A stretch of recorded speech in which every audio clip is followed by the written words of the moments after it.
Welcome to San Joaquin Spotlight, a public affairs program featuring conversations about life in the central San Joaquin Valley.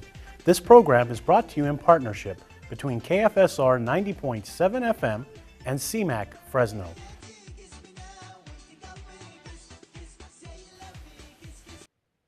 I'm your host, Sevag Tateosian. Today we're going to be talking about music with the Fresno Community Chorus Master Chorale, and we have two gentlemen in the studio, Mr. Alan Peters. Pleasure to be here. And Mr. Jeff Bergstaller. Hi, thank you for inviting us. First of all, thank you two for coming. Also, while we're on record, I have to thank Susie, who's a part of the Fresno Community Chorus Master Chorale. Thank you for contacting us, Susie. She's actually in the studio as we speak. Susie Jensen. Yes. Of course. That's right. Yeah. Absolutely. So let's, both, Alan, you've been on this program before. Yes. But every time you come, you have a new lineup to share with us. So without getting in too much detail, what can we expect this season? We are beginning a magnificent season. This is our 57th season, so we're getting close to 60 years old now. And we have some singers that started with the chorus 56 years ago. So we're getting our season, and it starts this November 15th and 16th, with a grand, old, popular, one of the most famous of all choral works, Handel's Messiah. We haven't sung it since 1976, so we figured that it's time. And we're doing it for two performances this time out at the Chorale Performing Arts Center. So we're really looking forward and already rehearsing for the Messiah. We can talk a bit about that later. But before that, on November 8th, the choral piccolo, which is a small part of the chorus, is singing at the 100th anniversary service of Holy Trinity Armenian Orthodox Church here in town. Here in downtown Fresno. Wonderful downtown Fresno, right. Before we get there, let's talk a little bit about this chorus. And I'll ask you, Alan, first, and then we can go to Mr. Jeff with why he's a part of this chorus. But who is on the Fresno Community Chorus Master Chorale? We are pushing, in fact, the last we heard we are at 183 singers. 183 singers? The largest group that we've had in anyone's memory. And it's a slice of Fresno. We have young, we have old, we have professional, we have everyday workers, we've got teachers and students. We've actually got some students from Fresno State taking it for credit so that it represents a cross-section of Fresno. And anyone in the community that wants to sing is invited to audition and try to become a part of this chorus. And as you can tell, a lot of people are coming in to be a part of Over 180 singers. That's a good, impressive number there. Absolutely, yes. Why are you a part of this, Jeff? I mean, we can join a ton of organizations out there. A lot of organizations out there want members and people to participate. And you've joined this group. Why? That's a very good question, Sevag. I've thought about this many times over the years, and I've been a member almost 20 years now of this group. But I started like Alan. Alan and I were talking a little bit earlier before we started the interview here about our background as kids and in school and how we grew up with music and all that. And for me, it grew into a very serious thing personally because that was my first career. I have a bachelor's and master's in music and in voice, and so that was my first career, was singing professionally. So it was a natural for me that when I changed careers, which I did several years ago, and went into financial planning, that I wanted to keep up the music because that's a passion for me and always has been. I grew up in my family was German oriented. We had a lot of music in the home. So I wanted to continue that, and this was the best forum that I could find here, and I've been delighted ever since. And it's grown and developed all these years. So I'm proud to be part of it. And he and his wife both come, just like my wife and I both sing. We have husbands and wives, fathers and sons. We even, for a while, a couple of years ago, had a grandfather, father, and son. Three generations, all a part of your all group. singing at the same time. So, let me ask you a question then. At your home, because both of you have wives that are in the community chorus, are you practicing at home with each other? You know what we do is we often put on a CD of the work that we're doing if there has been a recording, and in the case of one thing we're doing this year, there have been no recordings yet because it's so brand new. But we put on a CD and we just grab our music and sing right along with, sing along with Mitch kind of a thing, practicing before we come to rehearsal. How about you, Jeff? Well, for our part, my wife Carol and I, we have a piano at home, and I know you have one too, but that's sort of our methodology. We go to the piano, but there are different techniques that we can use to rehearse. But normally it's not together on this music for community chorus, but we'll take different time slots during the day or the evening and work on our individual music together, separately. But then we're all together in the evenings when we have our rehearsals. You know, music. I've read study after study that says it's so important for a child's development. You know, study after study will tell you that a child who sings or plays a musical instrument excels in school. Both of you or either of you. Truth to that? Am I correct when I'm reading that stuff?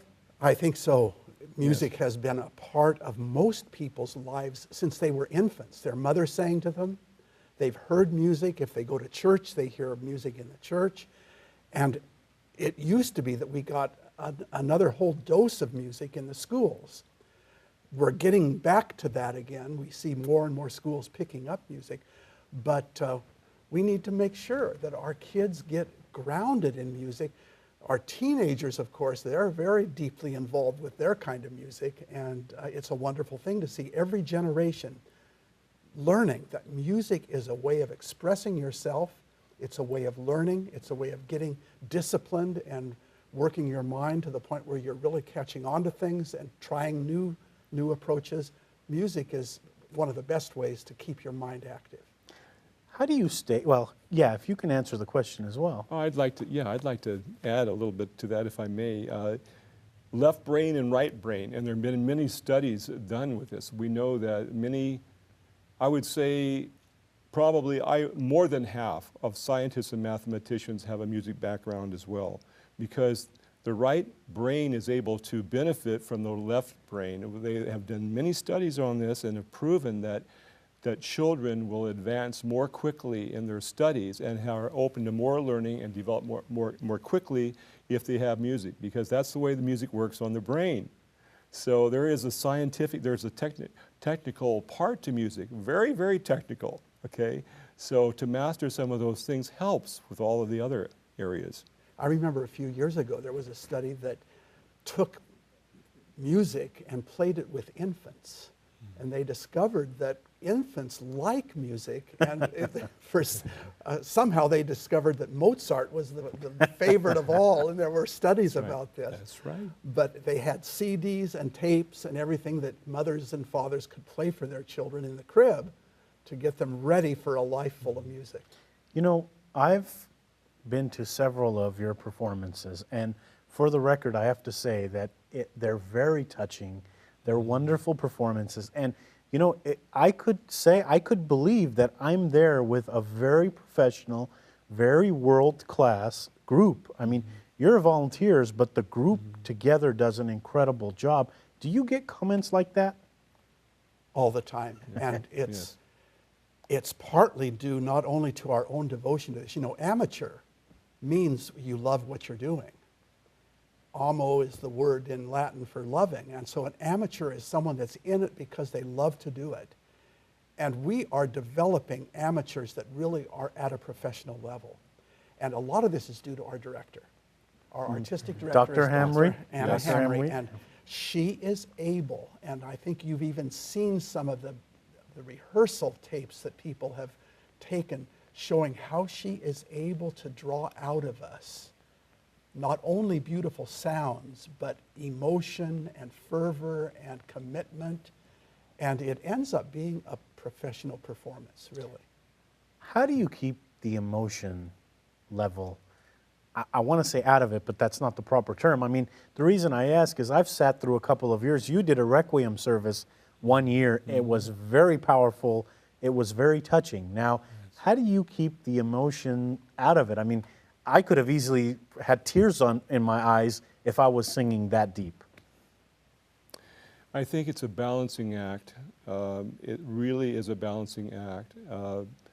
Those that have done a lot of music, those that performed a lot, vocally especially, they learn the tricks, if you will, to try to balance that so that they don't break down in the middle of their performance. Because it's the right balance of expression without losing it. And once you lose it, well, you lose the performance as well. I can remember a few years back when we premiered the Holocaust Cantata, the West Coast premiere of the Holocaust Cantata. The words, the libretto was so touching and so moving that I remember our young student who was one of the narrators, he broke down in the middle of it and had a hard time continuing. So it is a balancing act, it really is. And it doesn't come all at once, it takes time. You've got to watch it. You can feel it coming. I get to the point where if I don't stop thinking, and that I know I'll get choked up, because I do easily. And when you get choked up, you can't sing. So you've got to figure out a way of keeping yourself from going over a certain point where you're going to not be able to sing as well. But you want to have emotion, and you want to show that. And so it is this balancing act that Jeff talks about, letting yourself get up to a certain point and then putting a damper somehow on that so that you don't go too far. Let's talk about the upcoming performances. So you've got one coming up at the Holy Trinity Armenian Apostolic Church. We're going to be part of the Armenian liturgy, singing in Armenian at their 100th anniversary service.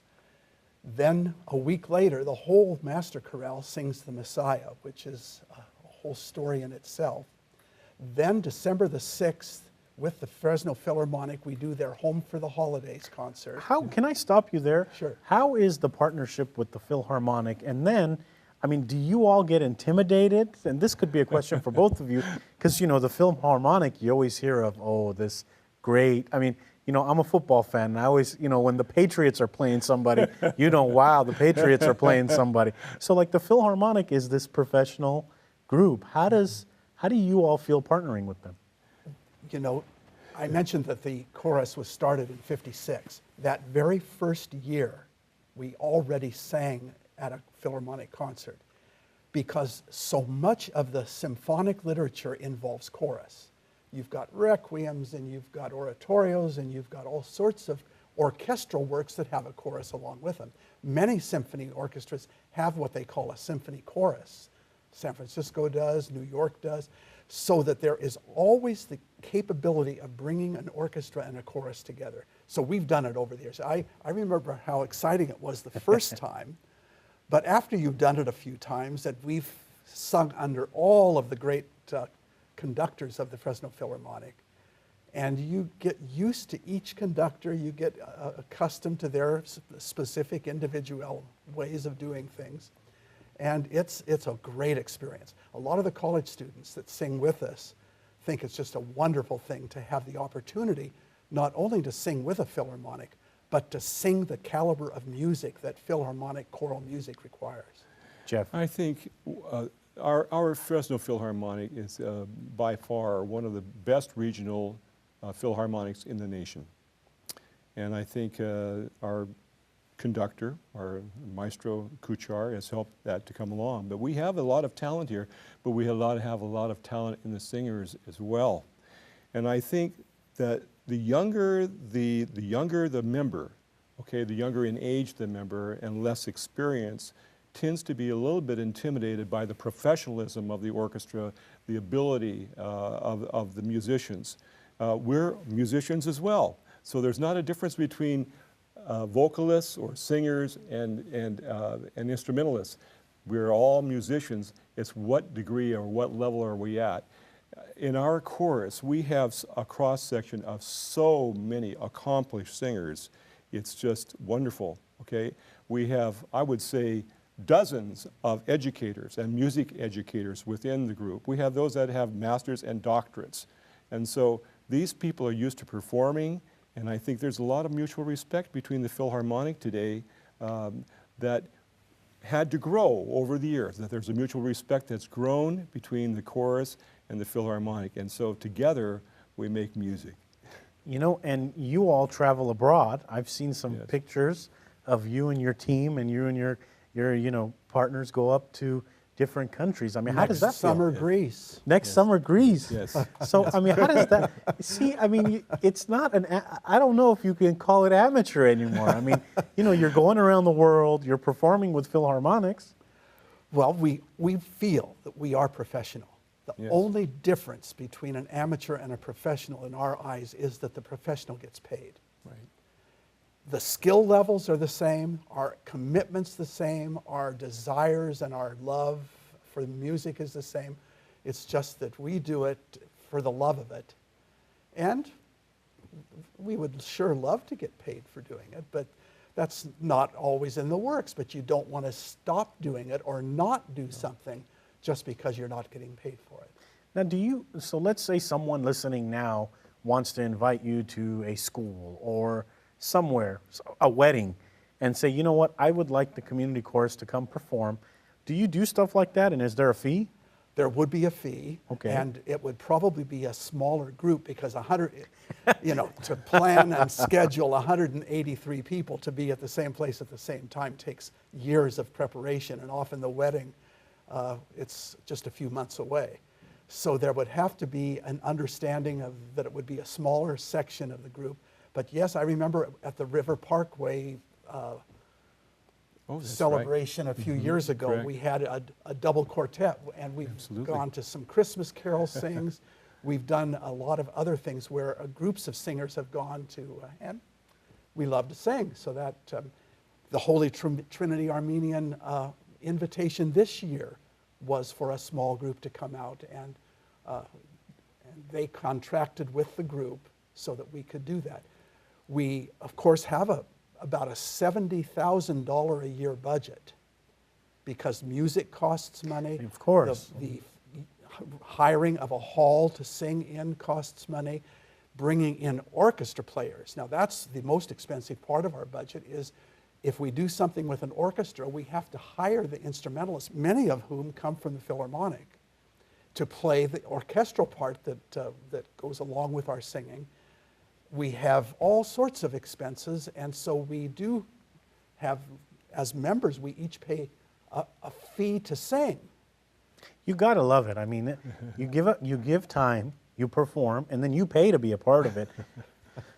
Each one of the people there has got to love what they do. And you know what? In the audience, as a member of the audience that has seen multiple performances, I can tell you that the people up there really, really love what they do.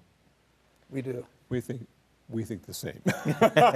So, you have singers, but what other instrument, I mean, are there any other instrument players? We, of course, have accompanists, rehearsal accompanists, so that there are pianists in the group and also some that we bring in from the outside to play for our rehearsals. And because we do split up into sections almost every rehearsal, that means we've got to have a core of pianists that can go, one with the sopranos, one with the altos, one with the tenors, one with the basses, to make sure that their section rehearsals also have accompaniment. So we do have a lot of those. There's an organist, or probably several organists within the group, so if a concert needs an organ, we've got them. But we do look very carefully at all of the instrumentalists in the community and invite them, and we've got a core that like to play for us because our music is so exciting and the atmosphere is electric when we sing. Speaking of exciting music, we're going to actually play at the end of the show, during the credits, we're actually going to play a performance that Susie Jensen has provided us. So Very good. The audience members listening now or watching this broadcast are going to get to actually hear how good you all are. So let me ask you a question about when you're up there, and I've been to the performances at the Sheboygan Hall. When you're up there and you look out and there's a full crowd, I mean, how does that make you feel? In sports, when players see a full crowd, they get excited, they get pumped up. Could the same be said about people performing? I think there are two parts to fulfillment, rewarding fulfillments, and one of them is having a full audience that appreciates you, because without an audience, what do we have, right? So to have a full, I think it's stimulating, it's extremely stimulating, and we love it. We want a sellout crowd every time, okay? And our audiences have been so appreciative. So I think it's not only appreciating the music that we're singing and being fulfilled there and being inspired by the music itself, but also inspired by, it's a reciprocal. There's some reciprocity here. And okay? the interesting thing about it is that as good as we do a piece, as well as we do a piece in rehearsal, by being in a full house with an audience listening, there's something about that that increases your energy level Yes, and your absolutely. ability to project. Right. And we always end up performing at our best, so that the performance is better than even the best rehearsal that we have. You know, is everybody welcome to come attend and listen to this great music? Here's why I asked. It's a silly question, but one time I was talking about the chorus, and I was talking about going to see the chorus, and someone said, oh, well, you have to be wealthy to go to the chorus. And I thought of the ticket prices, which are very, very reasonable to attend, and said, no, the ticket prices are very reasonable. What's your comment to a question like that? I'm surprised because we think it's pretty reasonable. We think the prices are very reasonable. So my answer to that is no. And, you know, I know there are groups. If you try to go to the Metropolitan Opera in New York City, Yes. you're looking at the worst seat probably costing $75 or more. see, and maybe that's standing where, up. Standing up. see, that's where maybe the idea came, because last time Yeah. I checked, Yes. your performances were very, I mean, we can go watch your performance and then go to dinner all for less than going to the movies and dinner, you know? Yes. Well, and you know, we also do make special arrangements. For example, there are some senior residence centers in the Fresno area that have vans, and they like to bring their senior citizens, their residents, to a concert, and we can make individualized arrangements with those places so that even the normal ticket price is not fully expected of all the people that come. We have a lot of high school choirs that contact us and say, we'd like to bring a bunch of students, but the students can't afford to pay even the amount that your tickets cost.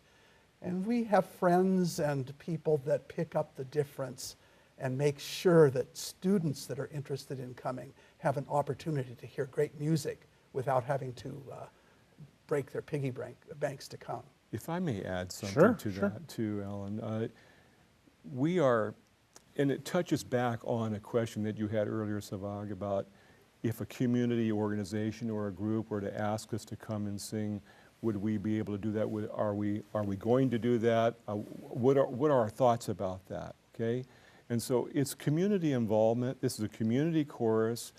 Our direction that we're taking as a board, wouldn't you agree?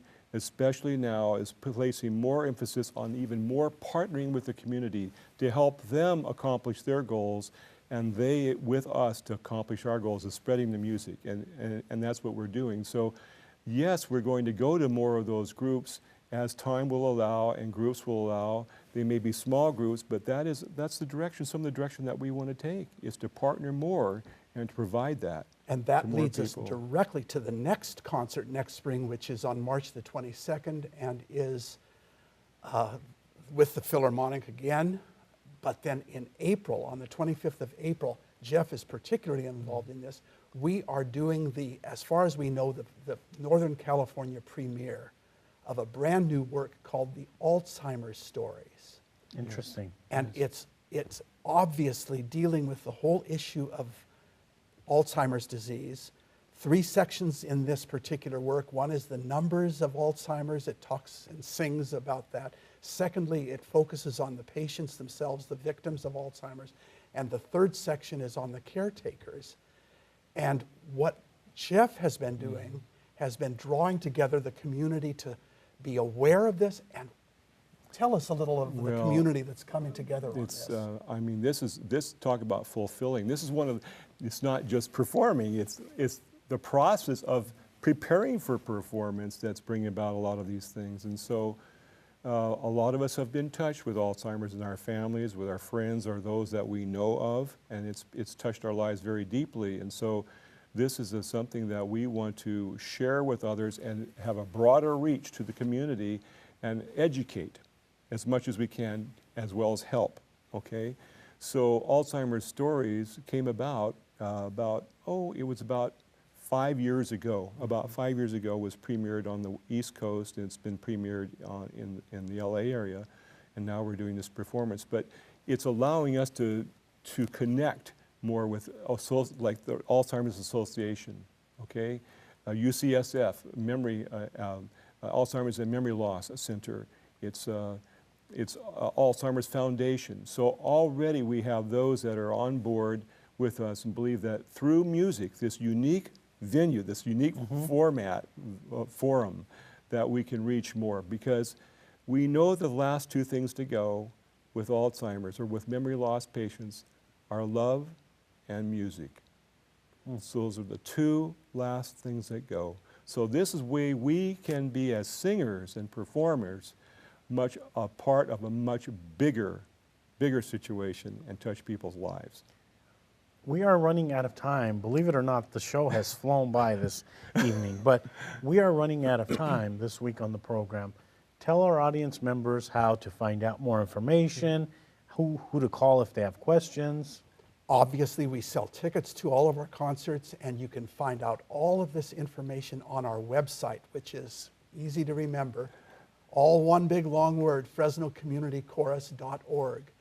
You can buy tickets online. You can get all of the calendar information online. You can find everything you need to know, even how to audition to become a singer on that particular website. So go to the website and you can get all of your questions answered. Briefly, real fast, hit when the next shows are. November 15th and 16th, which is the Messiah. December the 6th with the Philharmonic, Home for the Holidays. March the 22nd, again with the Philharmonic, a special celebration of the 100th year of the Armenian Holocaust. There's going to be Armenian music, and the chorus will sing that, and with the Philharmonic Orchestra also do Dvorak's Te Deum. So all of these, and then the April 25th concert, which is the Alzheimer's Stories. It's going to be a magnificent season of services that range all the way from the great works of the past to the absolute newest thing out there for chorus. Sounds like, gentlemen, it sounds like you and your team have a wonderful season coming up and great opportunities for our audience members to listen to good music. Thank you both for coming on the program this week on San Joaquin Spotlight. It's great to be be having here. Sevag. It's great to be here. That's all for this edition of San Joaquin Spotlight. To our volunteer crew that makes this production and every production possible, thank you. We couldn't do it without you. Their names will appear at the end of the broadcast, along with music from the Fresno Community Chorus Master Chorale. Today we had Alan Peters and Jeff Bergstaller. Both of you, again, thanks for coming on the program. Thank you. Thank you. Thank you for listening to 90.7 FM KFSR Fresno and to watching us on CMAC, AT&T, and Comcast. We'll be back next week for a new edition.